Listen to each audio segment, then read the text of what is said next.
손품을 파셔야 돼요. 그거 안 되시는 분들은 지수 투자해야 되겠네요. 그 지수 투자하거나 아니면 이렇게 폭락장은 다 싸니까 얘기하신 대로 다 빠졌으니까 폭락장 때만 투자를 하거나 그것도 방법이 될 수 있을 것 같아요. 그리고 어깨에 빠지고. 네, 어깨에 빠지고요. 그런 식으로. 25%는 칼같이 지키고. 네. 네.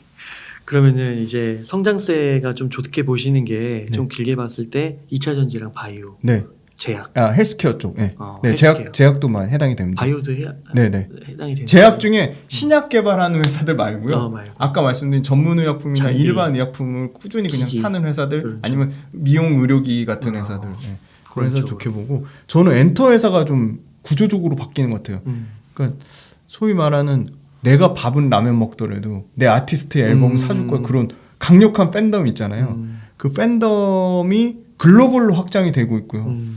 뭐 BTS만 소위 말한 돔이나 뭐 미국에서 공연하는 게 아니고 이제 점점 신인 아티스트들 저연차라고 하는 3년차 미만의 아티스트들도 미국, 유럽, 뭐 동남아시아 글로벌로 공연을 하거든요. 근데 그 공연하는 단가가 계속 그 콘서트 올라가요? 가격이 올라가요. 뭐 8만 원에서 막 13만 원 이렇게 하거든요. 저희 때만 해도 저랑 비슷한 연배이실 것 같은데 그렇게 막 8만 원, 13만 원 공연이 그 정도 그렇게 비싸진 않았거든요. 근데 공연 가격도 올라가고 공연에 모집하는 공연 모객 수도 몇만, 기본 몇만, 뭐 5만, 10만 막 이렇게. 그러니까 P 가격이랑 Q 물량이 동시에 증가하고요. 그다음에 그게 해외에서 하니까 국내에서 하는 것보다 더 마진이 좋은 거죠. 그리고 예전처럼 그 하이브가 부진한 이유가 너무 BTS에 대한 의존도가 커서 그래요. 아직도 BTS가 매출의 55%를 차지하거든요. 물론 뭐 엄청나게 요새 뉴진스가 뜨고 있고 뭐 하긴 하는데 그래서 제가 JYP라는 데를 좋아하는 게 신구 아티스트 조화가 너무 잘 돼 있다. 그러니까 뭐 7, 8년 차에 뭐 트와이스부터 해가지고 저연차 뭐 엠믹스까지 그다음에 뭐 스트레이키즈 이런데 그 저연차부터 고연차까지 아티스트가 너무 잘 돼 있고 최근에 이제 SM 같은 경우는 이제 그 라이크 기획에서 손 떼겠다고 했으니까 이제 지배 구조가 좋아질 건데 그런 JYP 같은 회사들도 워낙 박진영이 독보적으로 깨끗한 경영 구조를 갖고 있고 그리고 엔터 관련된 회사들이 이제 그 아까 말씀드린 저연차 아티스트들이 앨범 판매가 생각보다 좋아요. 정말 빠르게 막 40만 장, 60만 장 이렇게 팔거든요. 그리고 과거에는 보이그룹이 대세였다면 지금 요새는 걸그룹이 대세요. 걸그룹 앨범을 많이 사주거든요. 그리고 걸그룹 앨범이 잘 나가니까 걸그룹 콘서트 가서 이 걸그룹의 노래를 들어봤더니 과거에 나왔던 음악도 듣고 싶은 거예요. 구보 옛날 음반이 또 팔리기 시작해요. 그러니까 이게 지금 그 엔터 입장에서는 글로벌로 구조적으로 성장하고 있고 그리고 엔터 업종들도 보면 이익률 보시면요. JYP가 압도적인데 JYP는 영업이익률이 32%가 나옵니다. 거의 헬스케어 못지 않거든요. 네. 그래서 미디어 엔터 진짜 안 빠져요. 그 지수 빠질 때도 거의 안 빠졌거든요. 네. 그래서 미디어 엔터도 앞으로는 굉장히 성장 가능성이 있지 않나. 그리고 컨텐츠 관련돼서도 이제 OTT가 최근에 다른데 투자는 줄이는데 어느 한국 콘텐츠가 뭐 상위 넷플릭스마도 1등부터 10등까지 중에 4개가 다 한국 뭐 웹툰 기반으로 콘텐츠를 만든다든지 하니까 한국 관련된 투자는 거의 1조 이상 계속 투자를 하고 있거든요, 매년. 그럼 그 1조 투자를 받는다는 거는 일단 물량 자체가 늘어나는 거고요. 큐가 늘어나는 거고. 그리고 예전에는 굉장히 이 중소형 제작사 제작 환경이 안 좋았는데 재미난 게 일단 넷플릭스 들어가면은 20% 마진을 먹고 들어간대요. 근데 스타 작가들 있잖아요. 뭐 들어보셨을 거예요. 김은숙 작가, 홍자매 이런 사람들은 20% 먹고 들어가는 마진에 30% 더 준대요. 그러니까 넷플릭스 들어가는 것도 땡큐인데 엄청나게 고마진으로 들어가는 거죠. 그리고 그런데 들어가면 물량 자체가 뭐 어마어마하게 들어가니까 그래서 제작 환경이 좋아지니까 P와 Q가 동시에 증가하는 거고 그리고 또 재미난 게 이제 국내에서는 이제 시즌제 도입이 안 되는데 외국 그러니까 미드는 기본적으로 다 시즌제 뭐 시즌 3, 시즌 4, 시즌 5로 가니까 이 시즌제로 가면 마진이 더 좋아진다는 거예요. 그래서 국내 드라마도 이제 넷플릭스나 글로벌 OTT에서 너무 히트치니까 지금 시즌제로 가려고 하고 있습니다. 그러니까 그런 점에서 P와 Q가 모두 증가하는 미디어 그러니까 콘텐츠도 좋고 엔터도 굉장히 좋게 보고 있습니다. 그렇구나. 산업이 성장하니까. 그러면은 그 컨텐츠 쪽은 네. 엔터테인 컨텐츠 쪽은 그 JYP 네. 그리고 또 저기 뭐야 YG 네. 뭐 그런 이제 네. 그런 가수 네. 쪽 가수 쪽이 좀 더 이 컨텐츠보다 더 높다고 보고 있고요. 그 네이버나 뭐 카카오 같은 네이버 있잖아요. 카카오도 좋죠.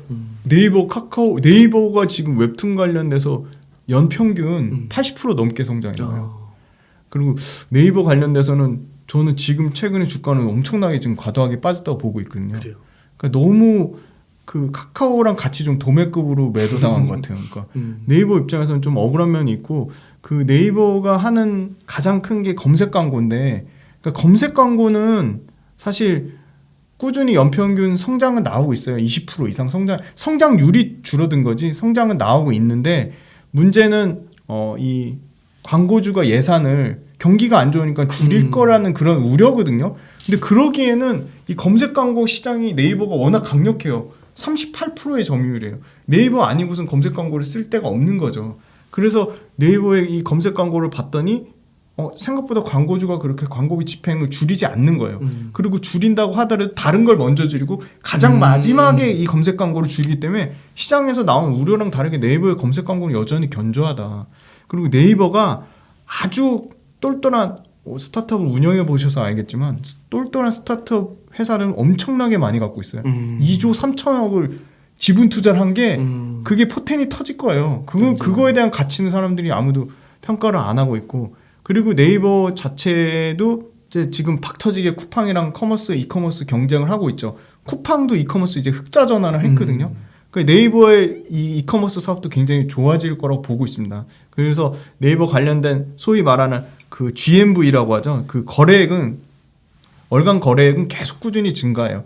증가 추세가 줄어들 뿐이지 거래액 증가하고 웹툰에서 80% 이상 성장이 나오고 그리고 네이버는 카카오랑 다르게 지배구조가 너무 투명해요. 뭐 쪼개기 분할 상장 안 하고요.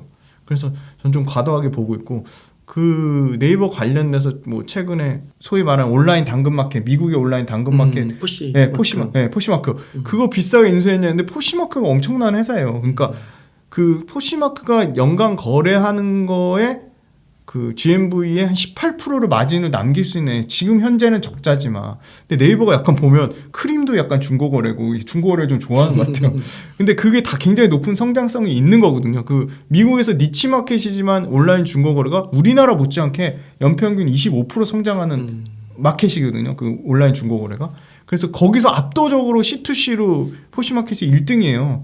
그리고 연간 거래액도 800만 달러가 넘고 그래서 네이버의 그 소위 말하는 네이버 자체가 워낙 큰 성장주니까 또 네이버가 다른 거 빠질 때 과도하게 또 올랐으니까 항상 주가가 올라가면 조정이 있는 거고 이제 금리를 계속 올리니까 성장주는 어찌됐건 간에 계속 투자를 하기 위해서 조달해야 되는데 돈을 조달해야 되는데 조달 비용이 올라가니까 이익이 깎이는 거 아니냐는데 네이버가 은행에 조달할 만큼 현금이 없지 않죠. 그러니까 그것도 너무 과도한 것 같고 그래서 저는 오늘 이렇게 그 카카오랑 도매급으로 매도당해서 이렇게 네이버가 빠진 시점에서 신규 투자 관점에서도 네이버는 너무 지금 좋은 타이밍이라 보고 있고 기존에 네이버 갖고 계신 분들은 물론 손실나서 굉장히 힘들고 어려우시겠지만 갖고 계시면 분명히 저는 회복이 될 거라고 보고 있습니다. 오히려 삼성전자보다 네이버가 더 성장성이 있지 않을까요? 네. 그러니까 이게 진짜 전문가분들 가운데서 많이 갈리는 것 같아요. 그러니까 국민분들이 제일 많이 갖고 있는 게 삼성전자, 그다음에 네이버 카카오라고 신문에 나오더라고요. 그래서 제가 요거 질문을 드리는데 어떤 분들은 삼성전자가 낫다고 그러고 어떤 분들은 네이버, 카카오는 약간 이제 이미지가 좀 안 좋아져서 넌 왜로 하고요. 그죠, 그럴 것 같아요. 이 둘 중에 얘기를 많이 하시는데 이게 갈리더라고요. 거의 절반으로. 삼성전자는 일단 반도체랑 그 휴대폰이랑 디스플레이랑 그러니까 딱 삼성전자가 반도체만 주력으로 한다든지 휴대폰만 주력으로 한다든지 뭐 TV나 가전만 주력으로 한다든지 굉장히 쪼개져 있거든요. 그러니까 결국은 주가라는 거는 성장성에 베팅하는 거냐 미래에 대한 베팅하는 거잖아요. 근데 쪼개져 있는 거 베팅하는 거랑 네이버가 갖고 있는 플랫폼이랑 강력한 그 성장성에 베팅하는 거랑 성장성 측면에서 당연히 네이버에 높은 점수를 주는 게 맞지 않을까요? 네. 그러게요. 그러시군요. 네이버 한번 재무제표 한번 같이 볼까요? 네, 이익률은 오히려 올라가고 있고요. 지금 순이익률은 올라가는데 이 영업이익률이 좀 다소 좀 깨지고 있네요. 그거는. 네. 이거는 제가 봤을 때 가장 큰 거는 투자한 것들을 회수하는데 그거를 비용으로 감가상각하는 그 부분이 좀 제일 큰 것 같고요. 근데 사실 뭐 커머스가 이익률이 얼마고 뭐 웹툰이 이익률이 얼마고 그게 완전 디테일하게는 구분이 안 되는 거예요. 영업이익이 줄질 않고 늘고 있구나. 네, 영업이익 꾸준히 늘고 있는데 이익률 자체는 소폭 줄긴 합니다. 근데 영업이익하고 매출은 그냥 한 번도 역성장이 없거든요. 이때 19년 빼고는 그렇구나. 코로나 때 빼고는. 근데 지금 주가가 거의 코로나 이전하고 네 맞습니다. 코로나 이전하고 비슷한 수준이죠. 그러니까 그게 말이 좀 안 되는 거예요. 말이 좀 안 되는 거죠. 그러네요. 매출은 거의 2배 성장했는데. 네, 매출은 계속 성장하고 있죠. 그렇구나. 이익도 계속 성장하고요. 이익률은 아까 말씀드린 비용단에서 조금 커버가 안 되는 부분 때문에 좀 빠지는 것 같고요. 카카오랑 비교해 보시면 15% 정도 지금 이익률이 나오잖아요. 네, 카카오 이익률 보세요. 두 자릿수가 안 됩니다. 카카오도 근데 이익률은 개선이 됩니다. 지금 8%, 9%, 10%. 네, 근데 네이버가 압도적이 15%니까 최근에 좀 빠져서. 그렇구나. 그래서 네이버의 이익률 자체는 큰 문제는 없다고 보는 게 맞는 것 같습니다. 그러면 네이버를 좀 기준으로 봤을 때 전고점이 한 46만 원 정도 되더라고요. 네네네. 근데 지금 이제 20만 원 좀 안 되는 걸로 알고 있는데 그쵸. 전고점을 돌파할 수 있을까요 앞으로? 진짜 긴 장기 흐름으로 봤을 때 뭐 네이버 가지고 3년 5년 버티실 수 있다면 지금 40만 원대 말씀 주셨을 때 딱 그냥 기본적으로 41만 원대가 지금 2021년. 네. 그러니까 2021년에 41만 원을 갔잖아요. 그 전에 46만 원까지 갔어요. 46만 원까지 갔잖아요. 그럼 앞으로의 네이버 실적이랑 딱 단순 비교하면 되죠. 2021년에 매출 6조 8천억에 영업이 1조 3천억 했잖아요. 근데 내년 매출은 9조 6천억에 1조 4천억. 그러니까 매출은 50% 늘어나는데 이익은 한 15%, 12% 정도 늘어나는 거죠. 근데 가격은 주가는 2분의 1 토막 2.5분의 1 토막 난 거죠. 그러니까, 근데 그거는 코로나 때 좀 거품이 꼈다고 볼 수도 있는 거 아니에요? 네, 그렇죠. 거품 꼈다고 볼 수 있죠. 거품 꼈다고 볼 수 있는데 저는 그래도 진짜 이거를 장기적으로 이 매출과 이익의 추세가 만약에 1조 4천억, 1조 7천억 이 가던 추세가 뭐 1조 미만에 뭐 7천억, 8천억으로 깨지지 않는 한 이익의 그 성장 폭 자체가 그러겠네요. 반토막이 나지 않는 한 진짜 말 그대로 2, 3년 뒤에는 너무 희망적인 얘기를 드리려고 하는 게 아니라 이 매출의 규모가 커지면 거기에 따라서 이익률은 얼마든지 조정이 가능하거든요. 비용을 줄이다든지. 그것도 그렇고 주식시장이 항상 이게 뭔가 탐욕과 네. 공포가 왔다 갔다 하잖아요. 그러니까 물론 거품이 껴서 적이라고 하지만 또 앞으로 거품이 또 낄 수도 있는 거고 그런 논리라고 하면 지금은 너무 거품이 빠진 상태인 거고 그렇게 볼 수 있는 거고 그러니까 확실히 싸 보이는 것 같아요. 네이버의 기업 가치는 계속 올라가고 있잖아요. 줄어드는 게 아니고 근데 가격만 빠진 거죠. 그러니까요. 그러면 그런 논리는 좀 어떠세요? 네이버 퍼가 지금 벌써 이제 30이 넘었네요. 와, 20 몇이었는데 구글이 10 몇이라고 그러더라고요. 맞아요. 그러면은 네이버 사느니 구글 사겠다. 그런 논리는 어떻게 생각하세요? 그건 이제 미국 주식과 한국 주식의 차이인 건데 네이버랑 구글을 꼭 굳이 두 개를 양분해서 선택을 해야 될 거예요.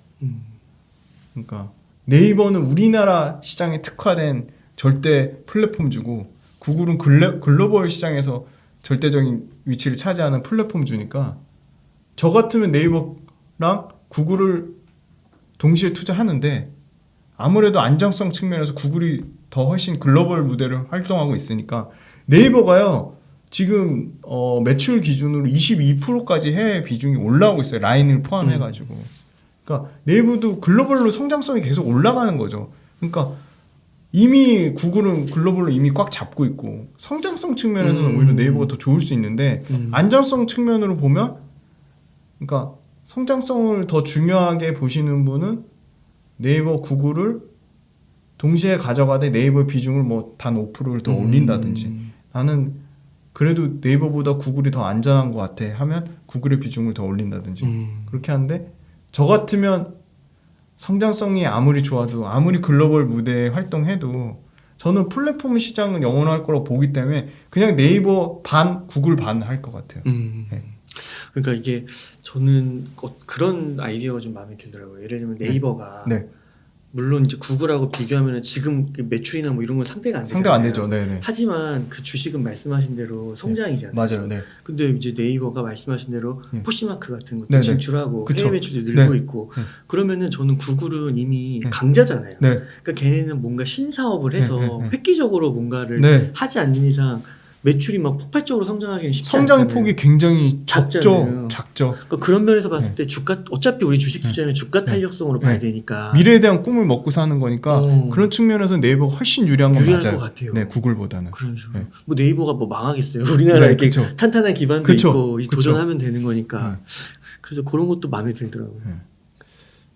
그리고 이제 그 주가를 소위 말하는 이제 받치는 여러 가지 있잖아요. 뭐 주주 환원 정책이 강화된다든지 아니면 네이버도 뭐 배당을 많이 준다든지 그러니까 네이버가 다양한 측면에서 지배 구조는 깨끗한데 주주 가치를 증대시키기 위한 거는 얼마나 네이버가 했냐를 봤을 때는 거의 뭐 없다고 봐야 되는 거거든요. 근데 구글은 자사주 소각하고 배당도 주고 그런 게 있죠. 엄청나게 구글은 주주 가치를 위해 엄청나게 활동을 하잖아요. 그런 측면에서 그런 부분만 개선돼도 네이버 다시 40만 원 갈 수 있을 것 같은데. 네. 아, 네. 네이버 가지고 계신 분들 포기하지 마시고. 아, 진짜 긴 네. 롱텀으로. 긴 롱텀으로. 긴 롱텀이면 한 3년. 최소한 3년은 3년 정도. 3년을 보면 저는 전고점 다시 회복될 거라고 봅니다. 아, 그러세요. 3년 뒤에 지수가 얼마 있을 거예요? 3년 뒤에? 네. 아니 그 어떤 분들은 네. 앞으로 장기 박스권 얘기해서 네네. 3천을 뚫지 못할 거라고. 네. 그래서 2천에서 3천 사이 왔다 갔다 하지 않겠냐 이렇게 예상하시는 전문가분들도 많아가지고. 제가 지금 저도 계속 주변에 그 실제 전업 투자 하시는 분들이랑 뭐 증권사 계신 분들이랑 뭐 운용사 하시는 분들 이렇게 통계 내보면 맞아 박스권에 갇힐 거라고 보시는 분들이 많은데 내년에 한번 털고 도망 나오면 내후년에는 다시 아무튼 경기가 턴어라운드 되니까 내년에 힘들 거고 그러니까 경기가 어려운 기간을 평균을 내봤더니 1년 6개월 1년 18개월 정도가 최대고 경기가 어려운 구간 18개월을 지나면 평균적으로 상승하는 기간은 3년 이상이 되더라고요. 36개월에서 80개월까지 나오더라고요. 이 18개월만 버티면 근데 저희 작년 거의 봄부터 계속 빠지지 않았나요? 맞아요. 그러니까 이 빠지는 거로 그 기간 그러니까 경기 침체 구간으로 쳐도 내년 상반기까지만 버티면 오히려 24년, 25년, 3년 뒤에는 좀 장이 좀 좋아지지 않을까. 내년에 한번 휘청하면 그때 굉장히 저럴 기회가 오지 않을까. 그 내년에 경기 침체가 막 뭐 경착륙이니 연착륙이니 아무튼 온다고 하잖아요. 네네. 그러면은 그거는 지금 주가에 반영돼 있다고 보세요? 아니면 내년에 또 한번 휘청거릴 거라고 보세요? 지금 그러니까 주가라는 거는 항상 지나고 나서의 결과물이잖아요. 근데 어찌됐건 간에 그 소위 말한 매크로를 제외하고 기업 이익이 깨진 부분 있잖아요. 펀더멘탈 부분은 이 가격대에는 2,500 언더는 뭐 상당 부분 반영됐다고 보는 게 좀 더 합리적일 거라고 봅니다.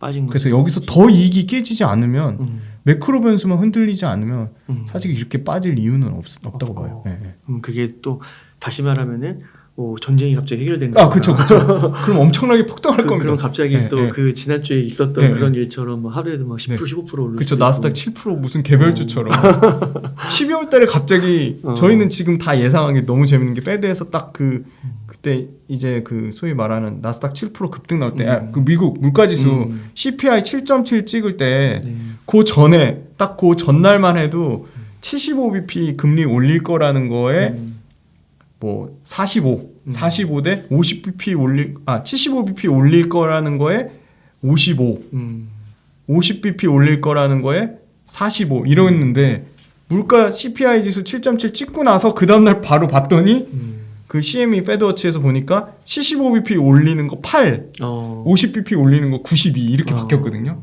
근데 12월 달에 50bp도 안 올리고 야 지금 경기 침체 너무 어려우니까 뭐 우리 금리 안 올릴 거 아니면 25bp 베이비 스텝을 올릴 거 하면 또 폭등 나올 겁니다. 그렇게 되는 거죠. 그러니까 이게 주가가 항상 선반영이고 이런 게 6개월에서 9개월 정도 선반영된다 보시면 돼요. 그게 참 어려운 것 같아요. 그러니까 이제 내년에 경기 침체 나올 거로 치면 내년 상반기라고 보면 그 시기를 6개월 앞당기면 지금 딱 반영이 되고 있는 거죠. 그러니까 모든 매크로 변수보다 가장 먼저 반영하고 가장 즉각적인 지표는 이 가격이에요. 그 주가 자체가 대변해 주는 겁니다. 그래서 차트를 봐야 되는. 네, 그래서 그러니까 차트를 예찬하는 건 전혀 아닌데 차트 자체가 주가를 말하는 거니까 거기에 좀 반영이 돼 있다고 봅니다. 네. 네이버에 대해서 너무 상세하게 봐주시고 제일 자세하게 봐주신 것 같아요. 재무제표까지도 열어주셔가지고. 삼성전자를 가장 움직이게 하는 힘은 메모리 반도체 가격이거든요. 근데 메모리 반도체 가격이 뭐 계속 빠지죠. 계속 빠지고 앞으로 더 빠질 거라 보고 있고 그 QOQ로는 뭐 분기당 20% 이상 빠지니까. 근데 결국은 메모리 반도체 가격이 빠지는 거는 물론 뭐 스팟성으로 이렇게 그때 가격이 움직이는 것도 있지만 구조적으로 수요와 공급이잖아요. 근데 지금 이제 경기 침체 우려랑 뭐 여러 가지 가전제품 살만한 사람들 사고 그다음에 이제 소위 말하는 휴대폰 안 팔리고 그러니까 반도체에 대한 수요가 엄청나게 줄었으니까 반도체 수요가 줄었는데 공급은 안 줄인 상태니까 가격이 그냥 기하급수적으로 빠진 건데 지금 이제 키옥시아도 낸드 관련돼서 30% 감산하겠다고 하이닉스도 감산하겠다고 하잖아요. 그리고 마이크론도 줄이겠다고. 공급이 같이 줄면 가격이 더 이상 떨어질 수가 없는 거죠. 물론 삼성전자는 나 혼자 내 갈 길 가겠다 하고 있는데 그것도 바뀔 수도 있어요. 왜냐? 계속 재고가 쌓이면 바뀔 수 있겠죠. 그리고 삼성전자 뭐 제 주변에도 삼성전자 공대생이니까 얼마나 삼성전자 하이닉스 엔지니어들 많겠습니까? 얘기 들어보면 역대 최고로 지금 수요가 감축되는 위기를 겪고 있다. 역대 최고로 수요가 감축되는 위기를 겪고 있지만 재고라는 거, 그러니까 삼성전자의 재고 자체도 굉장히 매크로 변수에 민감하게 움직이는 거죠. 그래서 물론 수요도 중요하지만 매크로 변수가 회복이 되면 굉장히 빠른 부분 가격적으로 벌크업이 될 거라고 보는데 지금 경기가 지금 6개월 지금 선행해서 지금 주가 빠지고 있고 내년에 어찌됐건 간에 딱 재고만 봤을 때도 내년에 정말 빠르면 1분기 말 늦어도 2분기 중반에는 재고가 정상화될 거라고 보고 있거든요. 왜냐 지금 다른 데서 다 감산을 하고 있으니까 재고가 정상화될 걸 보고 있고 그러면 삼성전자가 반도체를 휴대폰에만 파냐 그건 아니거든요. 휴대폰에 들어가는 반도체가 대략 몇 개인 줄 아세요? 잘 모르겠습니다. 네, 원래 카메라 사양 좋아지기 전만 해도 한 10개 정도였어요. 근데 지금 막 고사양 카메라 막 달리잖아요. 앞뒤로 달리고 막 그래서 지금 한 50개 정도 쓰여요. 반도체 칩이. 근데 이제 자율주행으로 바뀌면 그게 몇 배로 늘어나는 줄 아세요? 1,500개에서 2,000개예요. 최소 1,500개에서 다 반도체라는 거죠? 다 반도체예요. 그럼 물량 자체 큐가 말도 못하게 증가하는데 휴대폰만 팔아서 반도체 장사하는 게 아니잖아요. 그러니까 휴대폰 안 팔아도 되겠네. 그러니까 휴대폰 안 팔아도 그냥 자율주행하고 전장만 전기차에 들어가는 반도체만 팔아도 삼성전자 수요는 줄진 않는 거예요. 그러니까 큐는 일시적인 정책이지만 큐는 폭발적으로 늘어날 거고 그리고 공급도 지금 알아서 지금 하이닉스랑 뭐 마이크론이랑 줄여주겠다고 하니까 반도체 지금은 회복이 안 돼서 어렵게 경기 침체 우려도 있고 매크로 악재까지 터져서 이러고 있지만 내년에 반도체 가격이 아마 빠르게 올라오면 반도체 가격도 올라오는데 자율주행 전장의 수요까지 터져요. 내년에 자율주행차 이제 뭐 레벨 3, 레벨 4 막 얘기 나오잖아요. 거기다 전기차 더 상용화될 거고 전기차에도 반도체가 당연히 쓰이잖아요. 그러면 반도체 가격이 회복되면 삼성전자는 어떻게 보면 단기적으로는 네이버보다 더 반짝 움직일 수 있어요. 더 큰 그림은 저는 플랫폼이 더 좋다고 보지만 단기적인 반도체는 워낙 경기 사이클을 타는 산업이니까 올해는 죽쓰고 있지만 내년에 굉장히 내년에 하반기부터 회복된다고 보면 구조적으로 회복된다고 보면 삼성전자 갖고 계신 입장에서는 버티셔야죠. 네. 버티셔야 되는 거고 근데 저는 아까도 말씀드렸지만 마이너스 20% 5% 이상 빠지는데 삼성전자 갖고 계시는 분은 기회비용을 꼭 생각하셨으면 좋겠어요. 삼성전자가 구조적으로 앞으로 내년에 경기 회복이랑 반도체 가격이 올라오면 당연히 오르겠지만 삼성전자 15% 올라가는 게 더 빠를까요? LNF란 2차전지 소재 15% 올라가는 게 빠를까요? 소재가 빠르겠죠. 그렇죠. 예. 그거를 생각하셨으면 좋겠어요. 네. 그러면 네. 이제 만약에요. 네. 지금 네. 이제 저평가돼 있고 네. 주식 투자 해야겠다. 네. 지금 시점에서 그래서 막 있는 돈 없는 돈 다 끌어모아서 1억을 딱 모았습니다. 네, 네. 포트폴리오를 어떻게 꾸리시겠나요? 1억이요? 네. 철저하게 업종으로 나누셔야 돼요. 분산하셔야 되고 저는 개별 종목 좋은 종목보다 최근에 계속 현금의 중요성이 너무 중요하다는 걸 깨닫고 있어요. 그래서 저는 지금 현금과 주식의 비중이 9대1이에요. 저는 주식이 9고 현금이 1이에요. 당연히 앞으로의 더 주식 가치가 더 현금 가치보다 높다고 생각하기 때문에 그렇게 보는 거고 적정 기준이란 건 없지만 100에서 내 나이를 뺀 그게 최소한 위험 가치에 투자하는 비중이라고 보통 보거든요. 그러니까 아직 젊으시잖아요. 30대시잖아요. 예를 들면 40이면 네, 40이면 60 최소한 주식으로, 60은 주식으로 하는 게 맞다고 40. 봅니다. 네.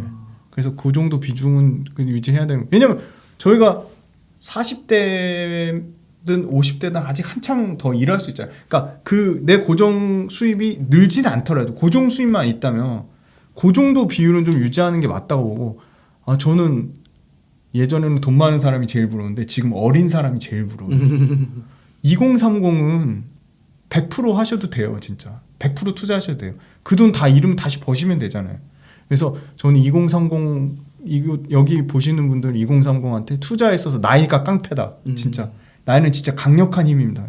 강력한 깡패고 나이 관련돼서 공격적으로 투자하시면 아까 말씀드린 손자를 목숨같이 지킨다는 가정하에 시간에 대한 복리 효과를 가장 어린 사람이 많이 누릴 수 있어요. 제가 26살에 주식 투자를 시작했는데 좀 더 빨리 했으면 얼마나 좋았을까.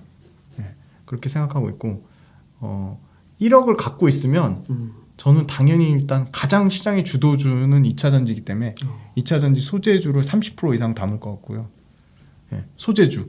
네, 그리고 두 번째는 아까 말씀드린 헬스케어, 바이오 헬스케어를 최소한 15% 이상 네, 그렇게 담을 것 같고 미디어 엔터도 최소한 15% 그리고 신재생도 저는 말씀을 전혀 못 드렸는데 다음 또 불러주세요. 네. 신재생 얘기도 할 게 너무 많아가지고 신재생 관련돼서 한 15% 그다음에 나머지는 로봇이요. 네, 이렇게. 근데 이렇게 담는 거가 되게 다 보면 성장성이 되게 네. 있는 그런 성장성이 좀 가장 중요하다고 보고 되게 있습니다. 공격적이신 것 같아요. 네네. 네. 근데 다 같이 안 움직입니다. 너무 재밌어요. 신재생이 갈 때는 바이오가 안 가고요. 바이오 갈 땐 신재생이 주춤하고 그렇습니다. 그럼 그럴 때는 네. 이게 오르면 네. 이거 좀 팔고 이걸 사고 이러는 거였나요? 네, 그거 너무 중요한데 제가 신재생 최소한 3년 5년을 보는데 1년 동안 제가 생각한 거의 절반 이상 온 거예요. 그러면 두 가지예요. 이거 꼭 말씀드리고 싶은데 저뿐만 아니고 어떤 가격에 사가지고 단기간에 올랐어요. 그래서 이거 약간 부담스러운데 이거 좀 더 갈까? 그렇게 긴가민가 하실 때는 무조건 절반 이상 파시는 거예요. 그래서 나머지 업종으로 분산하시는 거예요. 나머지 덜 오른 업종에 추가로 거기에 더 담으시는 거예요. 덜 오른 거예요. 그리고 목표 수익률을 정하셔야죠. 나는 뭐 연평균 15% 보겠다, 30% 보겠다. 개별 그 업종마다 다 쪼개서 목표 수익률을 보는데 기준은 그거예요. 아까 말씀드린 산업의 성장률 말씀드렸잖아요. 2차 전지 관련된 전기차 배터리의 소재 관련된 업종의 연평균 전체 성장률은 35%예요. 전체 성장률이. 그럼 그중에 개별 기업 단에서 매출과 이익이 50% 이상 성장하는 회사들이 있잖아요. 그래서 일단 1차로 산업의 성장률을 목표로 잡는 거예요. 35%. 35% 수익률만 해도 어마어마한 수익률이잖아요. 그럼 그걸 넘어섰을 때 때는 불편하다, 불편하다 그러면 가차없이 AI가 되는 겁니다. 절반을 파는 겁니다. 네. 그래서 다른데 더 들어오는데 그쪽으로 분산을 하는 거죠. 그렇게 하시는 거고.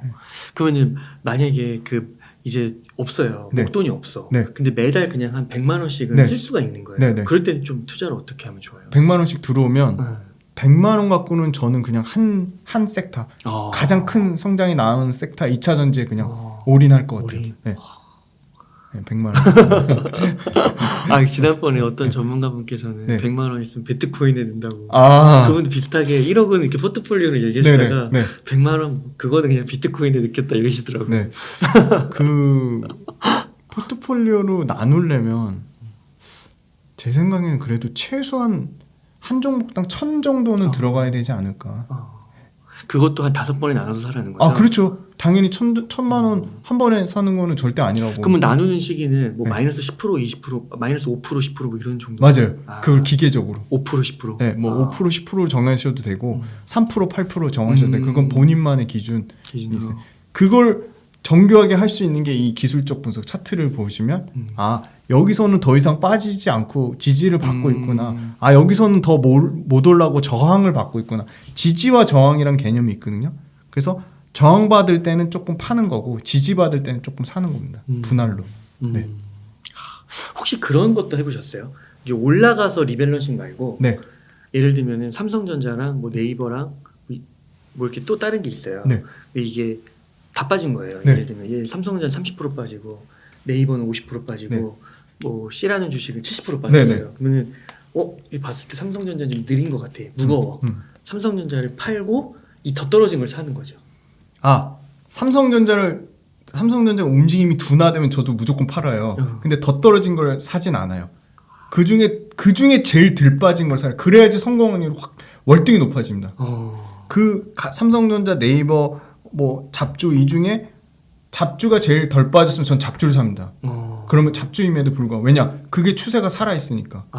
버티고 있다는 거군요. 근데 삼성전자, 네이버 잡주 중에 네이버가 가장 무거움에도 불구하고 네이버가 추세가 살아있으면 네이버가 지수 대비 초과 수익이 나고 있고 초과 상승이 나고 있고 덜 빠졌어. 세 종목 중에 제일 덜 빠지면 덜 빠진 종목이 몰아줍니다. 더 빠진 게 아니고. 네, 더 빠진 거 아니고요. 더 빠진 거는 계속 더 빠지더라고요. 네. 지하실 밑에 보이지 않는 지옥이 있어요. 제가 정말 네, 지금 뭐 10몇 년 넘는 기간 동안 뼈저리게 느낀 건데 지하실 밑에 그게 있다. 그래서 진짜 센 놈을 해야 된다. 지수보다 초과 수익 나는 업종을 해야 된다. 그러니까 이게 진짜 이게 되게 다양한 것 같아요. 센 놈은 있잖아요. 네. 25% 밑으로 가지도 않아요. 보시면. 네. 그래서 제가 최근에 2차 전지도 흐름 보고 최근에 안 빠진 미디어엔터도 보니까 좋은 회사는 조정을 주더라도 짧게 주고 길게 기간으로 주지 않아요. 가격으로만 줘요. 바로 들어오는 네, 거예요. 네. 매수세가. 누군가가 보고 있거든요. 야, 너 제발 팔아라. 내가 사줄게. 그게 기관이 될 수도 있고 외국인이 될 수도 있고 기관 외국인이 동시에 보고 있으면 너무 땡큐인 거죠. 네. 그렇게 되는 거예요. 네. 그래서 요번에 나스닥 급등 나오고 미국 물가지수 7.7% 나왔을 때 개인이 파는 거 너무 고맙냐고 외국인 기관이 그냥 싹쓸이 도매급으로 다 매수를 한 거죠. 저가에 안타깝게도. 그러니까요. 그 다음 날 그 미국 지수가 먼저 나오잖아요. 네네네. 결과가. 네네. 그래서 진짜 나스닥이 7% 이상 오르고 반도체 필라델피아는 10% 맞아요. 이상 10% 올랐어요. AMD, 엔비디아 막 개별 종목이 막 8%, 9%씩 올랐거든요. 아니 그거를 이제 제 친구는 그거 하니까 3배. 그 레버리지 30%를 찍었다는 거예요. 아침에 그게 이제 카톡에 와 있는 거예요. 그래서 근데 이제 그 전에 많이 손해를 봐서 뭐 이제 그런 거 거의 이제 원금 왔다고 하더라고요. 근데 아무튼 근데 아침에 우리장이 열리잖아요. 그럼 그때 누군가 팔았다는 거잖아요. 그쵸. 그러니까 그게 참 아쉬운 것 같아요. 근데 그 레버리지라는 거는 3배 올라가는 것도 있지만 반대의 경우도 있잖아요. 맞아요. 항상 반대의 경우를 생각하셔야 되는 거예요. 3배 떨어지는 거예요. 3배 떨어지는 거니까 반대의 경우를 생각하는데 이런 진짜 코로나 같은 경우 이렇게 갑자기 소위 말하는 금리 올리는 것 때문에 지수가 2100 이렇게 빠지는 경우라면 좀 극단의 하워드 막스가 말한 극단에 치우친 거잖아요. 근데 젊어요 내가 2030이요. 그러면 저 같은 레버리지를 쓸 것 같아요. 나이에 대한 기회비용까지 갖고 있다면. 그러니까요. 네. 대표님 진짜 제가 이게 질문지를 준비해놨지만 정말 두서없이 막 그냥 물어봤는데 이게 다 대답을 너무 잘해주셔가지고 감사드립니다. 많이 배웠습니다. 시청자분들도 너무 많은 도움 얻지 않으셨을까 싶고 그래서 이 돈이 된다 주식 투자 이 책도 꼭 한번 읽어보시면 너무 좋겠고 다음번에 또 시간이 되시면 한번 모시겠습니다. 언제든지 초대해 주시죠. 그러면 끝으로 시청자님들께 강조하고 싶으신 말씀이나 하고 싶으신 말씀 있다면 좀 부탁드릴게요.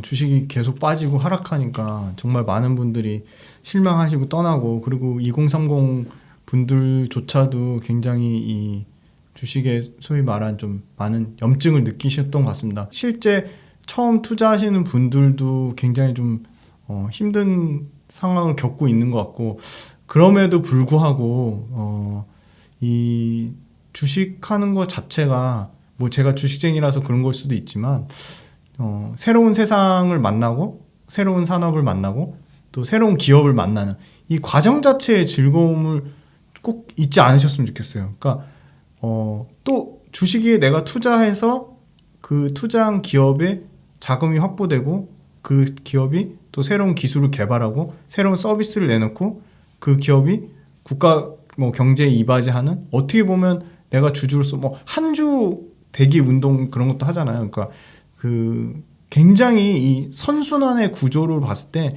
투자 자체에 아직도 여전히 투기라고 생각하는 사람도 많고 뭐 드라마에서도 주식 투자하면 망한다는 얘기 여전히 하고 있고 저는 거기에서 오히려 역발상의 기회가 있다고 보고 있고요. 주식 투자하는 거 재미를 붙이시면 조금 이 가격 변동에 일회일비만 하지 않으시면 이 투자하는 과정 자체가 너무너무 재밌습니다. 그러니까 내가 과정을 즐기다 보면 내가 과정에 미치다 보면 결과는 어느 순간 나도 모르게 경제적 독립, 경제적 자유라는 그거에 성큼 다가설 수 있을 거라고 보고 있고요. 물론 투자 나서 바로 수익 나면 좋지만 투자 나서 그냥 아예 맘 편하게 얼마든지 내가 손실 날 수 있다. 하지만 철저하게 기회비용을 생각해서 추세가 살아있는 종목 그리고 트렌디한 업종을 계속 내가 매일매일 손품을 팔아서 공부하고 업데이트하는 그 과정을 통해서 이 한 걸음 한 걸음 가다 보면 분명히 수익 나실 거라고 보고 있고요. 절대 쉽게 생각하지 마시고 공부를 게을리하지 않으셨으면 좋겠고요. 주식 투자 관련돼서 일단 재미를 붙여서 오래오래 친구처럼 생각하셨으면 좋겠습니다. 언제든지 뭐 궁금하신 사항이나 뭐 또 기회가 되면 또 불러주시고 유튜브 채널 네. 한번 언급해 주시면 좋을 것 같아요. 네, 훈훈한 주식 치시면 되고요. 영상 저도 이제 열심히 올리겠습니다. 오늘 그 대표님의 좀 조언을 받아서 유튜브 좀 활성화할 생각이고요. 네, 블로그 글도 열심히 쓰고 있고 그래서 과정을 좀 즐기셨으면 좋겠고 절대 쉽게 생각하지 않고 엄청나게 공부하셔야 됩니다. 그래야지만 이 정말 냉혹한 정말 사람 같은 투자 시장에서 살아남을 수 있다고 보고 있습니다. 그리고 네, 투자에 있어서 마지막으로 사고의 유연성 그리고 내가 틀렸음을 인정하는 게 가장 중요하다고 생각하거든요. 저만 해도 당연히 시장 상황이 좋지 않거나 시장 상황이 회복이 되는 상황에서도 항상 욕심을 부리면 늘 저는 필패였습니다. 그래서 여러분도 작은 성공에 좀 만족할 줄 아셨으면 좋겠고요. 절대 탐욕 부리시면 안 되고 작은 성공이 모이고 쌓여서 큰 투자 성공으로 반드시 이루어질 거라고 믿으니까 작은 성공을 많이 해보는 경험을 꼭 여러 번 쌓으시기를 좀 권유드리겠습니다. 네, 감사합니다.